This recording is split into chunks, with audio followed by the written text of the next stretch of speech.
என்னென்ன பொருள் எடுத்து வச்சுருக்கிறேன்னு சொல்லிட்டு பார்த்துடலாங்க. அளவுகளெல்லாம் வந்துட்டு நான் உங்களுக்கு டிஸ்கிரிப்ஷனில் பின் பண்ணுறேன். அதே மெஷர்மெண்ட்டில் போட்டு நீங்கள் செஞ்சு பாருங்கள். வர மல்லி எடுத்து வச்சுக்கிறேங்க, காஷ்மீரி சில்லி, சோம்பு, பட்டை வந்து சுருள் பட்டை நம்ம பட்டை ரெண்டுமே சேர்த்துருக்குறேங்க, பிரிஞ்சி இலை ஒரு கைப்பிடி அளவு, ஜாதிக்காய் வந்து ஒரு 3 ஜாதிக்காய் அளவுக்கு நான் வந்துட்டு பொடிச்சு வச்சுருக்குறேங்க. இது வந்து சாய் ஜீராங்க, ஜீரகம் இல்லை சாய் ஜீரா, நீங்கள் கடையில் கேட்டிங்கன்னா தருவாங்க. மிளகு, கிராம்பு, மராட்டி மொக்கு, இது வந்து கருப்பு ஏலக்காய், ஜாதிபத்ரி, ஏலக்காய், ஸ்டார் அனீஸுங்க, ஸ்டார் பூன்னு கேட்டிங்கன்னா தருவாங்க, கல்பாசி, ரோஜா இதழ். இந்த பொருட்கள் எல்லாமே வந்துட்டு நம்ம பிரியாணி மசாலாவுக்கு தேவைப்படுங்க. இந்த பிரியாணி வந்து ரொம்ப சூப்பராக இருக்கும்.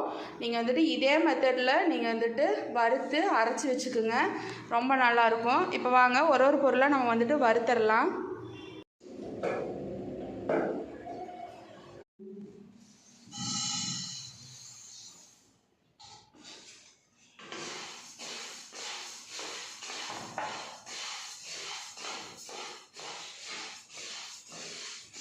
நம்ம இந்த மல்லி கூடயே இந்த மிளகையும் சேர்த்துக்கலாம்.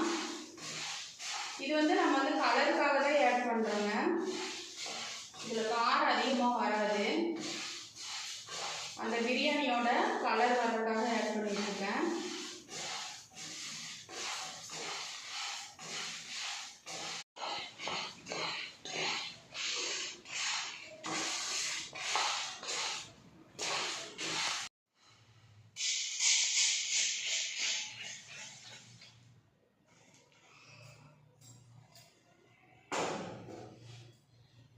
வந்து சாய் ஜீரா சேர்த்துக்கலாம். நம்ம ஒரு பொருளுமே வந்துட்டு ஒரு டைமிங்கில் வந்துட்டு வறுபடும், அதனால் நம்ம தனித்தனியாகவே வறுபட்டுக்கலாம்.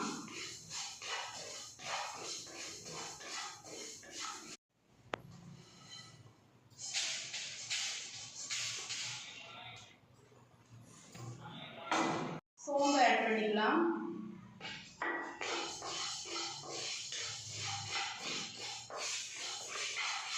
சோம்பு கூடயே கிராம்பு போட்டுக்கலாம்.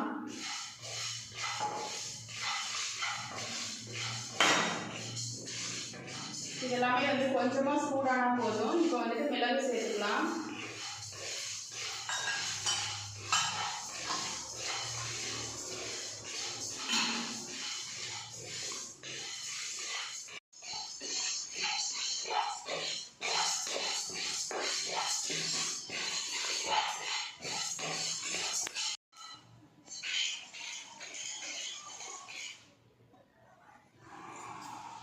பட்டை ஆட் பண்ணிக்கலாம்.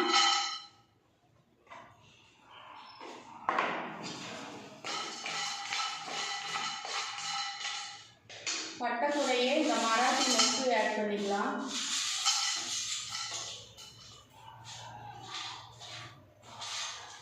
ஸ்டார் ஆட் பண்ணிக்கலாம்.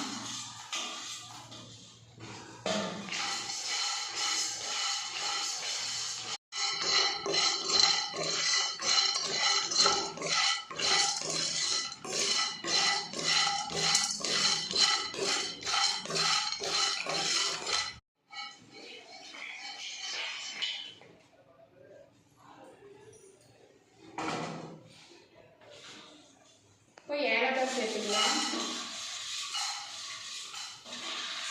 கருப்பு ஏலக்காயும் சேர்த்துக்கலாம்.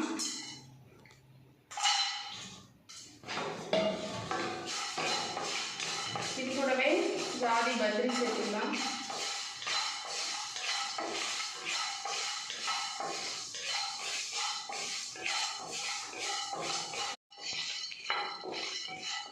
லைட்டாக சூடேறினா போதுங்க, ரொம்ப வந்துட்டு வறுக்க தேவையில்லை.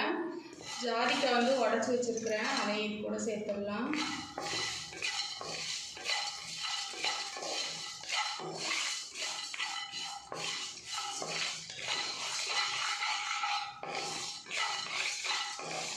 நீங்கள் இந்த மாதிரி வறுத்து வச்சிட்டிங்கன்னா ஒரு வருஷம் ஆனாலுமே வந்து இந்த பிரியாணி மசாலா கெடவே கெடாது.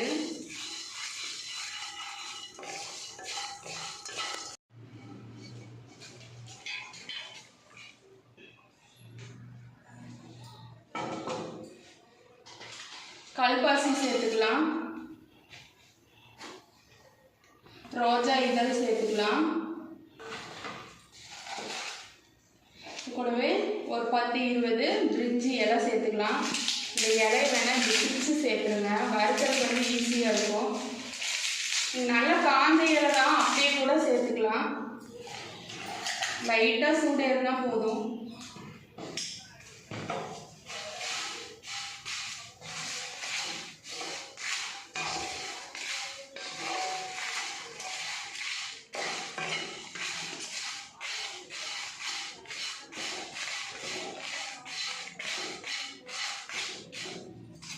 அடுப்பு ஆஃப் பண்ணிடலாங்க.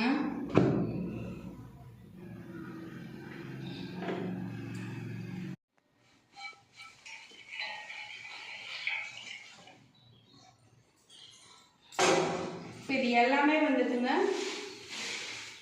நல்லா ஆற விட்டுக்கலாம். ஆற விட்டு தான் நம்ம அரைக்கணும்.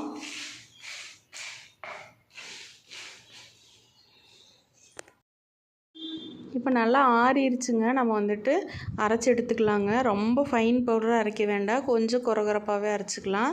அப்போ தான் பிரியாணி மசாலா ரொம்ப டேஸ்ட்டாக இருக்கும். நீங்களும் இந்த மாதிரி செஞ்சு பார்த்துட்டு எப்படி இருக்குதுன்னு கமெண்ட்ஸில் சொல்லுங்கள்.